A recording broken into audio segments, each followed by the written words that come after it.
Hey, everybody. Happy Thanksgiving to all. We just wanted to come on for a quick live stream and a quick podcast. And hey, it's never quick when, when you talk to us, really. But I've got Evan here with me today. And many of you know him, of course. He works with our team now, originally started out as a client. And he also happens to be a man of the cloth, Yeah. and that's what's really great because I think he can really talk to us about giving thanks, about gratitude, and I thought he was the perfect person to invite on to join me today to talk about this topic. So, Evan, welcome, and you're joining us from Chicago, of course. I am. Thanks, Jason. It's an honor to be on with you, and always a joy to talk with you and learn with you. And yeah, Thanksgiving. It's as I sometimes tell my congregation, it's not technically a Jewish holiday, but it could be because the values, the American values of Thanksgiving, are rooted in my faith. I think in the faith, gratitude is sort of at the core of almost every religion. I would think. I mean, we're grateful the gift of life. If we believe in a creator and we're alive, then we've been given this gift of life. And that's something to be grateful for. Yeah, absolutely. There is so much that literally everybody has to be grateful for. And it's so easy to forget that. And it's so easy in today's sort of consumer world, and with the challenges of 2020, which are not small challenges by any means. But even before that, right? It's so easy to fall into this kind of like trap of these ridiculous expectations and this attitude of entitlement.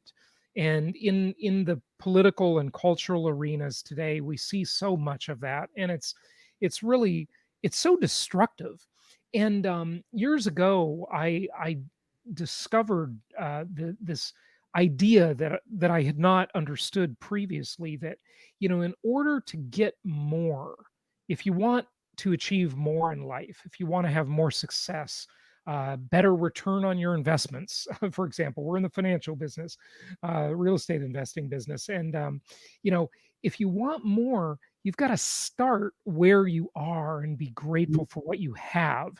That's sort of like a foundational thing. I think it was Henry David Thoreau who said it, and maybe it's not Thoreau, but it's somebody like that. He said, it's okay to build castles in the sky, but you've got to, put a good foundation under them. Yes, And I think gratitude and giving thanks is like that foundational principle, isn't it? I think so. It is. It's you start with gratitude. And And so, Evan, by the way, can you talk a little closer to your yeah, microphone? Yeah. yeah, I think you have to start with gratitude. I mean, if you don't have gratitude, then you're always focused on what you don't have. I always think it's like a training for the brain. There's a reason we say grace before a meal. It focuses us on what we have in front of us, not what we are wanting. I think part of what you're saying too goes back to people defining themselves as a victim. And when you're a victim, you're always focused on what you lack, on what you want, instead of focusing on what you have. I think gratitude focuses us on what we have, and that is a tremendous gift and a starting point. Because if you're only focused, if you don't appreciate what you have, you won't get more of it. Yeah, well, so I agree with you completely. And by the way, for our viewers, drop a comment below and tell us where you're located, and what you think about this, and what you're grateful for today. It's the one day a year when we're reminded of this because it's an official holiday in the United States. And I know, of course, at least on the podcast, we have listeners from 189 countries worldwide, but we invite all of you to just focus on this. And you may have some of your own holidays in your country or your religion where it's focused on gratitude and thankfulness. So that's great. Jason, And something that I just realized. You know how if you put thank you and you get the emoji of the hands like uh-huh, this on, that is showing the religious origins of gratitude. What is right. that? That's a prayer pose. So in some ways, the emoji itself is suggesting that really gratitude starts with faith. Yeah. Yep. Okay, so what I wanted to ask you before Yeah. is, you talked about the idea that I totally agree with, as to if you're not grateful, the first step to getting more, right, is to be grateful for what one has. Yeah. So why is that true? I mean, I want to ask, why is it true? Let's take a dive on that. And by the way, viewers, comment below and tell us what you think. Why is that true? I think a lot of people agree with that. I certainly do. I know you do, Evan. I think it has to do with the brain. And I think it has to do with the brain attracting certain things, sort of like the law of attraction, which I don't believe in as a, as like the cure all. But I do think we tend to be attracted to certain things. And when we are grateful for what we have, we attract more of it. I think it's something, I do think it's something within how the brain works. And it's something with how human relations, there's these things called, I think, mirror neurons. It's Yes, like mirror neurons are interesting. That's like the empathy pathway in a way. Yeah. Yes. And just how, like when you're around positive people or you're around, well, you've always taught, Jason, that, the five people that if you're the five people you surround yourself with, you'll end up being a lot like them. In some ways, we human beings are such social animals that we attract what's around us. So if we focus our brain on what we have, we attract more of it. I think it's just almost sort of biological and neurological. Yeah, it's a very interesting concept for sure, that gratitude concept. And I got to tell you, I think one of the most influential pieces of literature that really influenced me a lot, right around age maybe 21 or so, was the book by Og Mandino. He was one of these great, success coaches, and he wrote so many books on the topic, and his stuff is just great. But this particular book called Mission Success, which, by the way, I just looked it up a moment ago. It was out of print for a long time. It may still be out of print now, I'm not sure, but it is available online for $7.95. One of the best, that'll be the best $7.95 you ever spend in your life. It's a short, easy book. It's really a very neat story that he tells. But within the book, inside of the Mission Success book, is a poem called "The Seeds of Success." And did I say success? Yeah, seeds of success. Hope I said that right. I thought I said excess for a moment.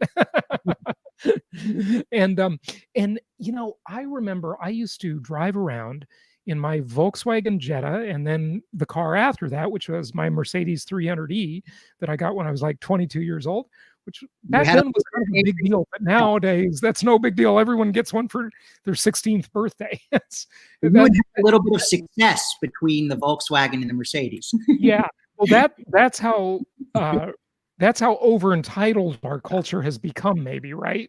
That's an example right there. But anyway, I'll just share a little bit of this with you. A couple passages from this great poem. If I were to read it, it would take about 5 minutes. It's a long poem, and it's not even a poem. It's like a prayer, and Og Mandino it's just so good. I mean, it's one of the best pieces ever. And Evan, I'll share one part, and then you can talk a little bit about it, and then I'll share another part. But one part of it, Og Mandino writes, and oh, by the way, let me back up for a moment. This story basically is the story of a young man named Luke, and he was in the military, and they were fighting the Nazis. And he met this older woman who became like a mentor to him.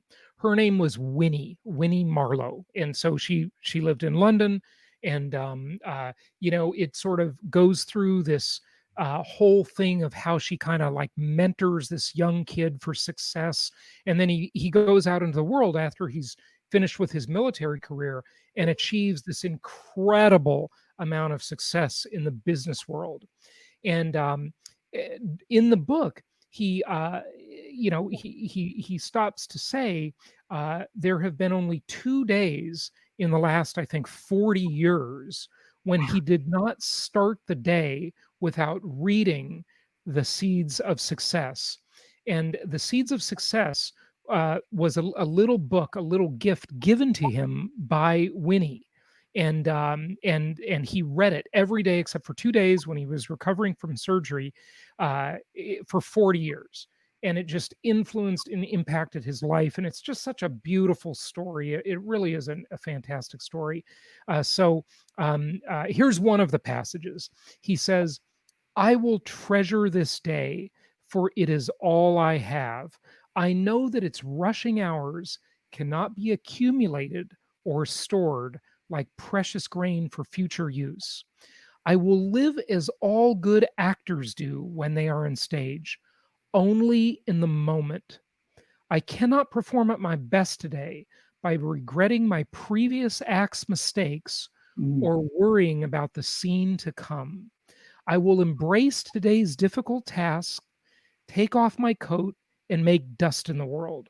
I will remember that the busier I am, the less harm I am apt to suffer, the tastier will be my food, the sweeter my sleep, and the better satisfied I will be with my place in the world. Wow. That is just beautiful, you know. It is. Uh, Thoughts on that, Evan? Oh, I 100% agree. It's just amazing. I love that line, the busier I am, the tastier our food. It kind of reminds me in some ways, in Judaism, we talk about Shabbat, the Sabbath, which is, of course, shared in Christianity too. But, there's also the 6 days of work that make the Sabbath meaningful. And in some ways, we can't appreciate, you and I both love to work hard, as our whole team does. But in some ways, it's the hard work that helps us appreciate the beautiful moments like today. If all of life was work, we wouldn't be able to enjoy these times of Thanksgiving, this time of joy. And so we have to embrace those moments. And I think, I think faith helps us kind of punctuate that, and family helps us punctuate that. And I think that's partly the reason why this year is so confusing. I mean, we stuck at home, and we have this illness that's hard to understand, and it's kind of thrown off our whole rhythm of life. And I think I'm grateful. I was thinking, we were talking about this before. I'm grateful for just my health, and the basic things of life that we often take for granted have kind of become, I've been able to appreciate that more during this kind of pandemic time. And as far as socioeconomic matters and standard of living issues, because so much of life, of course, is about financial and money. There's just no denying that. I mean, Right. anybody who denies it is just living in a fantasy. Okay, if you want food, you got to finance the farmland to grow the food. Okay, folks, everything has a financial component practically.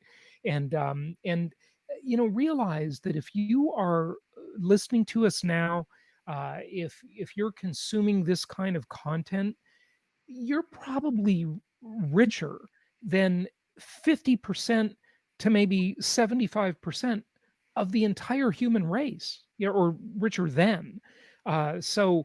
Just, even if you're the poorest person in a non-developing country, right? You're already rich by Oh, comparison. oh The yeah. question I always talk about on the podcast is, compared to what, right? Always compare. Now, most people, I think, all of us, including myself, of course, I'm not going to say most people, but I'm included in this. We get caught in this trap of comparing ourselves to these like unrealistic celebrities or business tycoons and so forth. But make sure you're comparing, because humans compare. Okay, look, that's just what we do. That's how our minds work. Okay, and it's okay to do that, but make sure you're comparing to the whole spectrum. Right, so many people like compare to this unrealistic person or comparison, and they end up being bitter that they don't have this or they don't have that, and they do is look for the lack rather than what they do have, right? Well, yes, and that's part of the problem with Facebook and Instagram, and Oh, that's social media is terrible. Yeah, yeah, right. I mean, we're comparing our real life with people's highlight reels. And Yep. that there are studies that say that people who the more time you spend on Facebook, the more depressed you are. So Yeah, the irony of it is that we're broadcasting partially on Facebook, so of course. it is what it is. But you have to have moderation. Have to have to be realistic. Yeah. Um, and I mean, I feel that as a parent all the time. I sometimes see parents that taking their kids to this museum and that museum and this, they're doing this academic program, and say, well, am I being a good enough parent? And I just have to remind myself that behind what people show is the real world, and you can never confuse these highlights with the real world. I love what you just said there. You said, looking at social media is comparing, like everybody knows what their own whole life is about, right? They know the good, the bad, the ugly, everybody's got problems, right? But when you look at social media, you just see the highlight reel, Yes, that's right. right? It's true. And Yeah. I think people, it's funny how social media tends to have like this positive spin in the sense that people don't tend to talk about like the challenges they face, the bad thing happened to them. They sometimes do, but by and large, it's this, that, and the other thing. It's like, look at me, right? And so it is a highlight reel. And boy, comparing this to the days before social media, I'm so glad I'm old enough to remember that. And I really think that it is important that we all are reminded of how life used to be. In essence, so much of what we see now living our lives is basically uh, hundreds or thousands or even millions or literally billions, because there's about 2 billion Facebook users, right? Of self styled PR firms, public relations firms putting out content. And that, folks, is not reality. It is definitely not reality. No. And this is one of the things, I mean, to kind of go back a little bit to real estate, one of the things that you teach, Jason, is that this is the most historically proven asset class. And in some ways, we are relying on principles that predate, not just predate social media, predate, capitalism and the American economy and everything. We really focus on tried and true principles. And that's kind of like Augmendino and gratitude. Gratitude goes back, to the story of creation, and we're kind of, in some ways, when we get so caught up in social media, going down different rabbit holes, we forget what really makes life meaningful. And that's, I think, one of the beautiful things about Thanksgiving. It reminds us, it's gratitude. It's, if we can, the connections, relationships with family members, although that's, of course, harder this year. And we have to return to those kind of first principles. And that's really meaningful. At least to me, it is. Yeah, yeah, definitely. So those core principles, very important. And a lot of people are, they're not getting together. And for people who live in places like the Socialist Republic of California and New York, these really insanely strict places with these, wacko tyrannical politicians running, the governments there. Um, it's it's it's funny because I was watching yesterday one of the sheriffs saying that they just completely refuse to enforce the Yes, governor's mandates, and good for them. I mean, absolutely. it's so great to see someone say, I'm not going to do that. I'm not going to engage in this oppression, this Well, oppressive behavior. I bet we have some watchers in Denver. And I read a story yesterday about how the mayor of Denver was telling everybody not to go anywhere as he was getting on a plane to go visit his family. I mean, like, what? I mean, that's just so. I mean, that's the thing about America is we don't. At least we used to not believe in these elites and regulars that were all part of one country, e pluribus unum, and we've lost a lot of that. Yeah.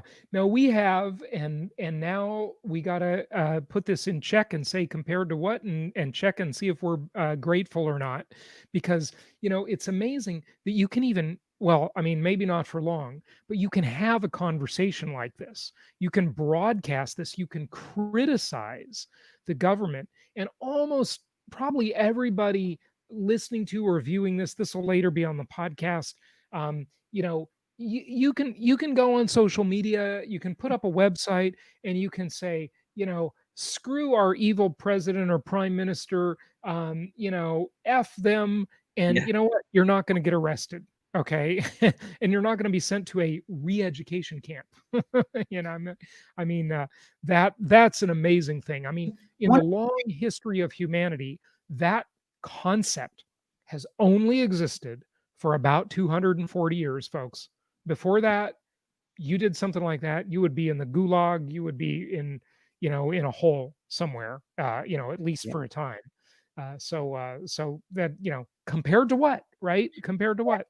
Um, And that's good wisdom too for, all the protests where people are knocking down statues and all this. You always have to ask, and that's the question historians have to ask, compared to what? We can't evaluate the past based on the present. We can't. That's not fair. That's just like people 100 years from now will look upon things we do and think of it as barbaric, things we thought of as normal. And that's compared to what? One of the reasons I love so much that the Jason Hartman question is not only that it helps us appreciate things, but it's very empathetic. It reminds us to evaluate things with an eye towards sympathy, with understanding people in their context. We're not judging people in a moral vacuum. We're judging the whole picture. And that's really, that's a kind of empathy that we've kind of lost in America. Everyone's judging people just based on, their skin color instantly and socioeconomic class. We're never looking at the whole picture. And I think Thanksgiving is such or they're judging them on a sound bite. Yes. Right. Yes. That's just ridiculous. And So, I'll say that is so common in the political arena. I mean, seriously, hasn't everybody in their life said some stupid things that they later thought, why did I say that? Right. of course. And yet we'll judge politicians based on a soundbite. One of the things I'm also grateful for, Jason, this is something you've taught, and I think this goes back to sort of capitalism, is one of the things that we teach our investors is that single family homes and real estate today, being a direct investor, is still one of the ways that an average person can attain wealth. Most other places, stock market syndications, it's the insiders who profit. Right. And we still have a few opportunities for the regular person. So what Evan's talking about really there is commandment number 3, which is thou shalt maintain control in my 10 commandments. And it's about being a direct investor so that you are not investing in someone else's deal, a syndication, a fund, a stock, a bond, any kind of like a Wall Street investment that is it's out of your control. You're not directly owning and controlling it. And so the cream is getting skimmed off the top. All the best returns are going to the insiders rather than the investor. And Evan, it's funny, before we started today, you were just saying that you were grateful for, get this one, folks, Jerome Powell, our Federal Reserve Chairman. I am. Yeah.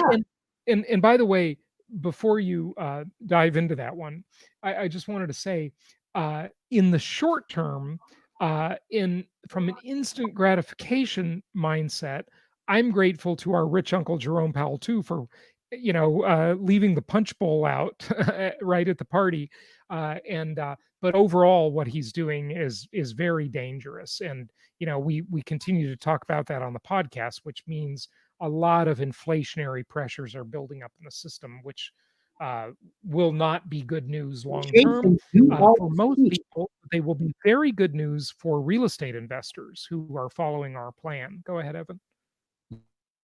You always teach, align yourselves with the greatest powers in the world, central governments and central banks.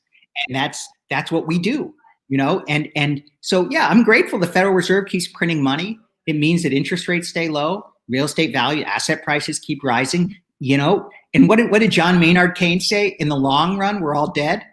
Yeah, right. The chickens are going to come home to roost later on. And, of course, I agree with you philosophically. I think we're all on the same page philosophically. Right. Yeah. But we have to And adapt to the circumstances we're in.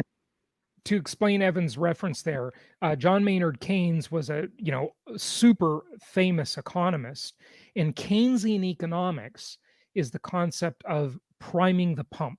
Okay, where you want to put money into the system to start things moving, right?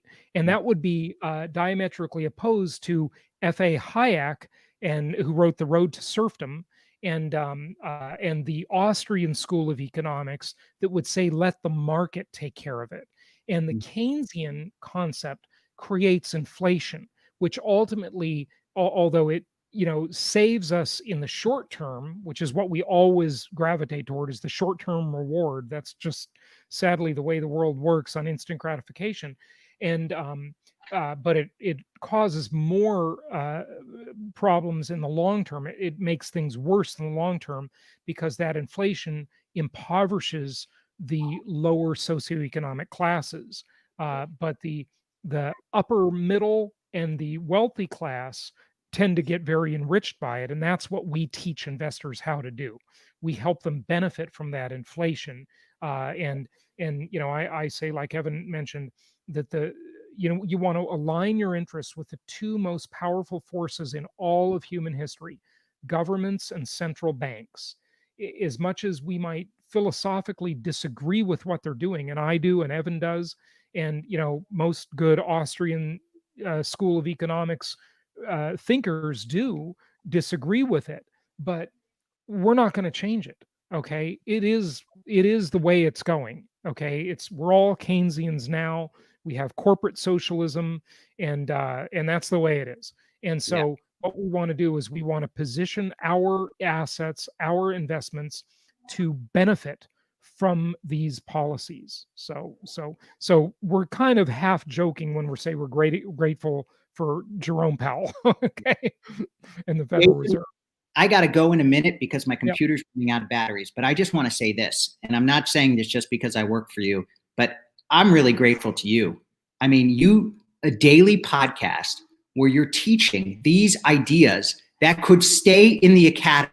There are a lot of professors that are writing great things, and you interview some of them on the show, but you're taking this economic wisdom and giving us strategies and tactics for how to profit from them. I'm grateful as an investor and as a coach and someone who works for you. And I know that our clients are too. So we don't say this enough, but I'm just grateful to you. So thank you. Well, thank you, Evan. I appreciate it, and I'm so grateful that you became a client and then became a member of our team. You're just doing such a great job, and it's so great to have you for these extra perks where we can get a sermon on a special day like this. So that's just awesome. And you know what? I don't know how long your power is going to last, but I just want to share a couple more passages of Og Mandino's book, and then we will wrap it up. So he says, I will live this day as if it were Christmas. I will be a giver of gifts and deliver to my enemies the gift of forgiveness, my opponents tolerance, my friends a smile, my children a good example, and every gift will be wrapped with unconditional love. Then he goes on to say, I will waste not even a precious second today in anger or jealousy or selfishness. I know that the seeds I sow, I will harvest, because every action, good or bad, is always followed by an equal reaction. I will plant only good seeds this day. I will treat today as a priceless violin. One may draw harmony from it and another discord, but no one will blame the instrument. Life is the same, and if I play it correctly, it will give forth beauty, but if I play it ignorantly, it will produce ugliness. Okay, and it looks like we lost Evan now. I think his battery is out, so you just got me, and I'll wrap this up here. So the ending of this fantastic poem from this wonderful book that you all should just grab today. Get this book because it is so good. He says, I will work this day with all my strength. content in the knowledge that life does not consist of wallowing in the past or peering anxiously at the future. It is appalling to contemplate the great number of painful steps by which one arrives at a truth so old, so obvious, and so frequently expressed. Whatever it offers, little or much, my life is now. I will pause whenever I am feeling sorry for myself today and remember that this is the only day I have and I must play it to the fullest. What my part may signify in the great whole, I may not recognize, but I am here to play it, and now is the time. I will count this day a separate life. I will remember that those who have fewest regrets are those who take each moment as it comes for all that it is worth. This is my day. These are my seeds. Thank you, God, for this precious garden of time. Isn't that just beautiful, folks? So, with that, want to wish you all a very happy Thanksgiving. We will be back tomorrow with another podcast. Tomorrow is Flashback Friday. And then, of course, next week, we will be with you Monday through Friday. Thanks to everybody for checking in with us. And we appreciate the comments, especially Tommy's comment, which I love. Uh, the rebellious comment. Tommy says, I'm in California visiting my home. Visiting my home are three sons, son's girlfriend, my brother's family, flying in or driving from Florida, Tennessee, Alaska, Virginia, and Los Angeles. Don't tell Gavin, meaning Gavin Newsom. That's the tyrannical dictator running California, sadly. So good stuff. Anyway, thank you all for joining us today, and thanks for all the great comments. We really appreciate it. Happy Thanksgiving and happy investing to all. Thank you all.